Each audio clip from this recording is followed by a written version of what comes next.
kulanti wacan cid wanaagsan khiyaartana daawanaysa ee ku xiran baraha internetka ee Som Sports ee YouTube-ka iyo Facebook waxaanu doonaynaa inaanu halkan idin kula wadaagno gabagabada barnaamijkii aynu ugu magac daray isbarbardhigga xidigaha ee aynu markaas ku tartansiinaynay kuwa abid ugu fiicnaa ee soo maray adduunka kubadda cagta waxaanu tartansiinay xidigo kala duwan oo isugu jira Portieri ama goolwalayaal difaaciyo dhexe difaacyada garbaha khadka dhexe iyo weeraryahanada oo markaas aynu ku tartansiinay xidiga kala duwan oo koobab kala duwan iyo bilado kala duwan haysta sidoo kalena taariikho waaweyn ku leh xulalkooda iyo kooxaha ay u ciyaareen iyo horyaalada waaweyn ee adduunkaba kuwaasi oo magac weyn leh taageerayaasha kubadda cagtuna ay si weyn u wada yaqaanaan hase yeeshee waxa lagu kala baxay codka dadka ku xiran Som Sports Facebook oo iyagu codkooda kaga qayb qaadanayay intii tartankan socday isla markaana u codeynayay xidiga ay u arkaan markaas inuu ugu fiican yahay kooxda ama xidigaha markaas tartamaya hadaba halkan waxaynu idin kula wadaagaynaa inta ay ka kooban tahay cidda ku soo baxday iyo sida loogu tartamay shaxdii kuwa abid ugu fiican ee aynu ku dhaxwadnay barnaamijkaas aynu ugu magac daray isbarbardhigga xidigaha Som Sports shaxda oo aanu halkan ku soo bandhigi doono waxaynu dooranaynaa formationka ama qaabka ah 4-3-3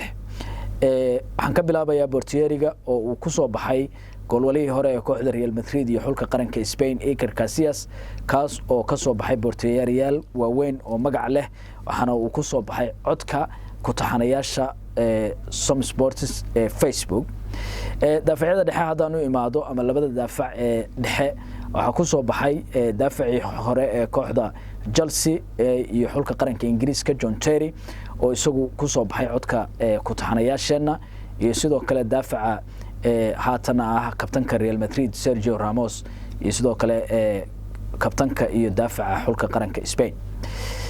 haddaan imaado garbaha ama dameedyada daafac shaxdeena waxa ku soo baxay ama shaxda taageerayaasha ay u codeeyeen Som Sports haddaan ka bilaabo garabka duwaha waxa ku soo baxay Dani Alves oo la tartamay daafaciyo magac weyn lahaa oo booskaasi ka soo ciyaaray waxaana uu ku soo baxay codka ku taxanayaasheena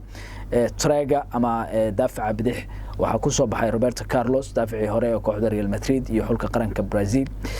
khadka dhexe haddaan imaado burburiyaha ama lambar 6 shaxdan waxa ku soo baxay Andre Pirlo daafacii hore aan raada khadka dhexe hore ee xulka Talyaaniga iyo kooxda Juventus iyo sidoo kale kooxo kale oo Talyaaniga uu soo ciyaaray haddaan imaado